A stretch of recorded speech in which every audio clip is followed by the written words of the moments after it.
this extraordinary organization, which is an organization of so many exceptional leaders, those who found the courage to run for office and those who support them.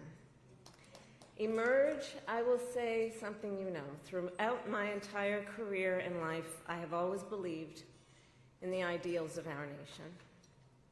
The ideals reflected in the Declaration of Independence, that all are created equal and endowed by our Creator with certain inalienable rights.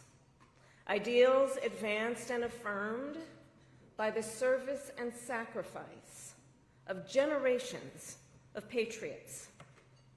The ideals that ground the Constitution of the United States, that here in our country, power ultimately lies not with the wealthy or well-connected, but with all of us, with we the people.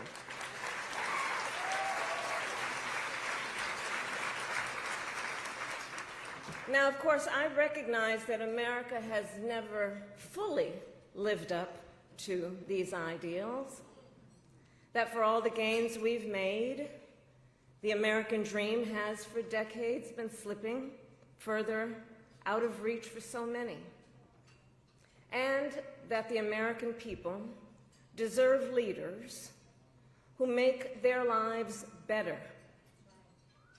and make our country stronger. But sadly, we have seen quite the opposite over these past few months. Now, I know tonight's event happens to coincide with the 100 days after the inauguration, and I'll leave it to others to give a full accounting of what has happened so far. But I will say this: instead of an administration working to advance America's highest ideals, we are witnessing the wholesale abandonment of those ideals.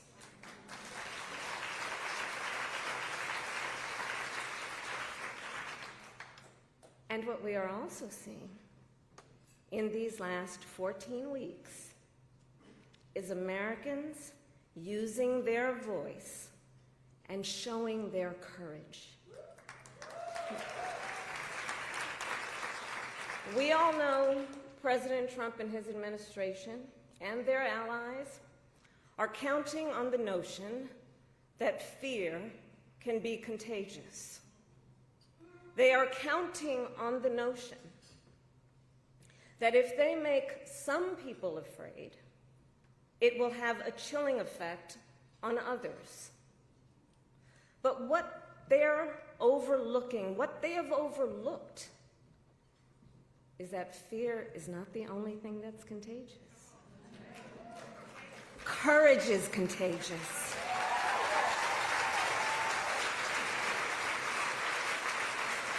The courage of Americans who are banding together in the face of the greatest man-made economic crisis in modern presidential history. Americans across the political spectrum who are declaring that the president's reckless tariffs hurt workers and families by raising the cost of everyday essentials, devastate the retirement accounts that people spent a lifetime paying into, and paralyze American businesses, large and small, forcing them to lay off people, to stop hiring or pause investment decisions. The courage of Americans we are seeing who are rallying at Social Security offices to protect their hard-earned benefits.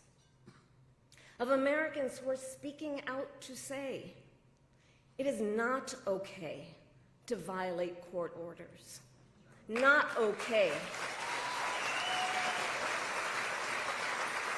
saying it is not okay to detain and disappear American citizens or anyone without due process.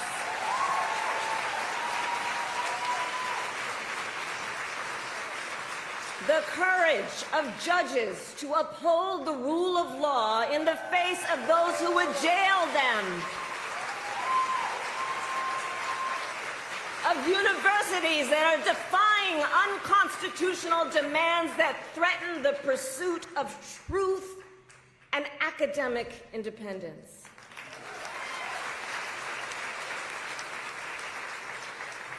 And I will tell you, the courage of all these Americans inspires me.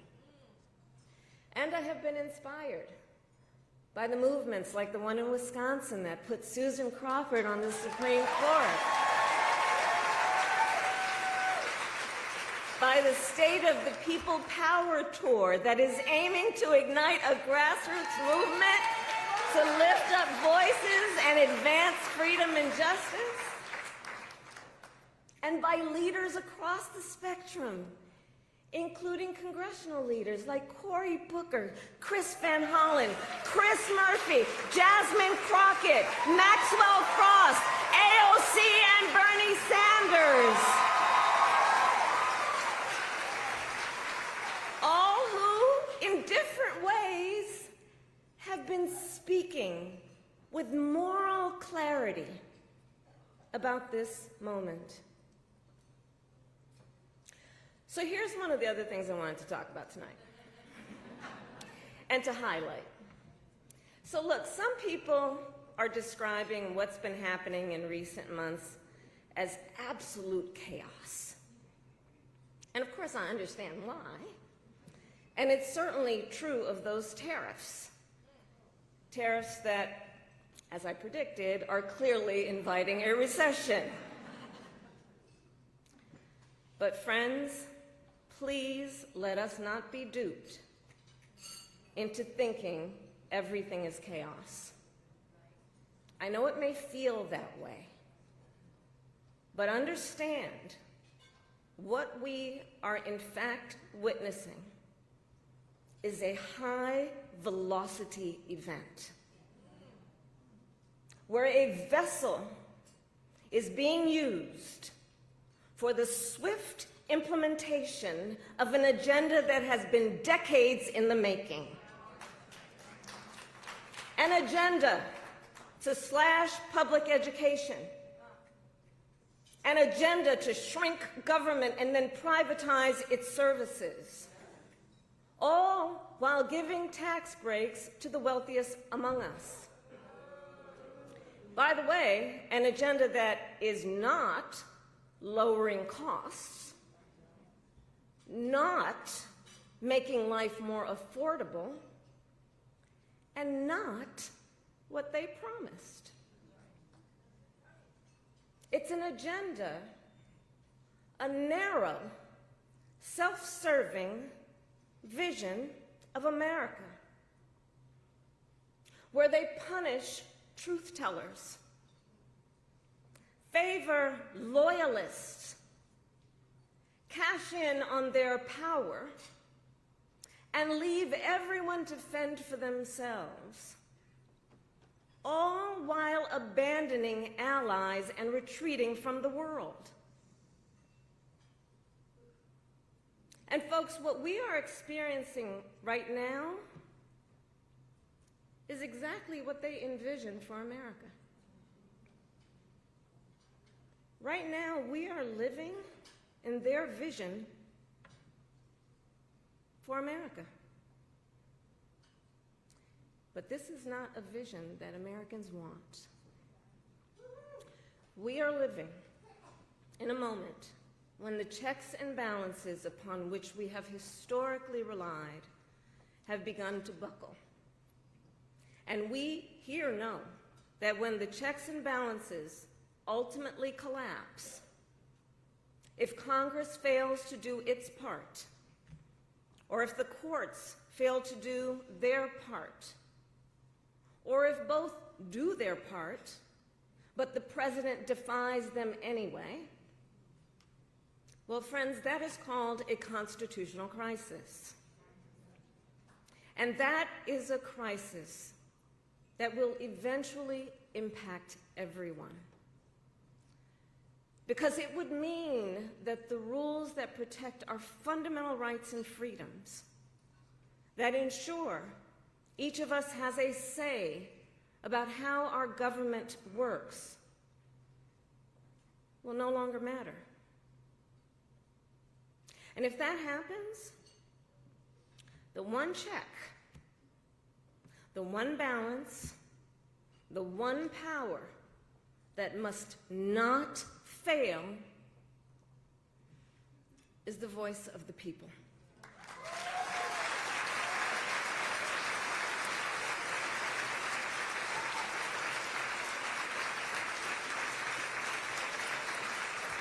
And look, right now I know a lot of folks are wondering what's going to guide us through this moment. How are we all going to figure out how to chart the course? But that's not a reason to throw up our hands. In fact, please allow me, friends, to digress for a moment. Okay. It's kind of dark in here, but I'm asking a show of hands. Who saw that video from a couple of weeks ago, the one of the elephants at the San Diego Zoo during the earthquake?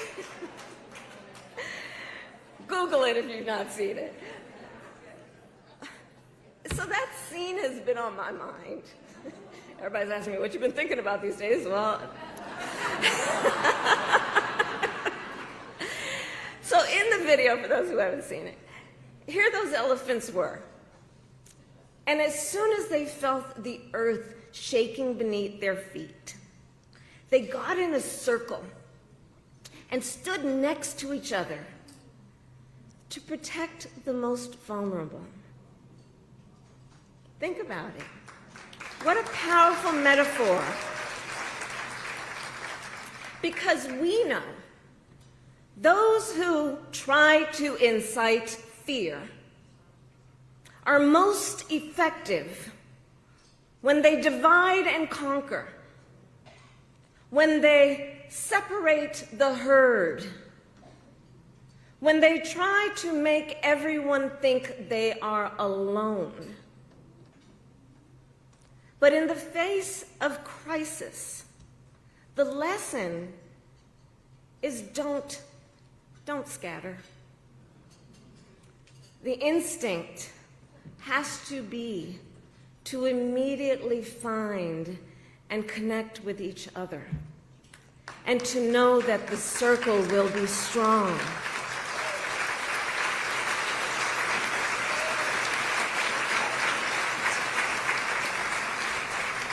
So I'll end with this. I am not here tonight to offer all the answers, but I am here to say this. You are not alone, and we are all in this together. And straight talk, things are probably going to get worse before they get better. But we are ready for it. We are not going to scatter. We are going to stand together, everyone a leader, and emerge. You have a special role to play. Organizing is as important as ever. Mobilizing is as important as ever. Running for office is as important as ever. So please, everyone here, please keep doing what you are doing. And to everyone, let's lock it in. Lock it in. Gear up for the hard work ahead. And please, always remember, this country is ours. It doesn't belong to whoever is in the White House. It belongs to you. It belongs to us. It belongs to we, the people. Thank you. God bless you, and God bless America.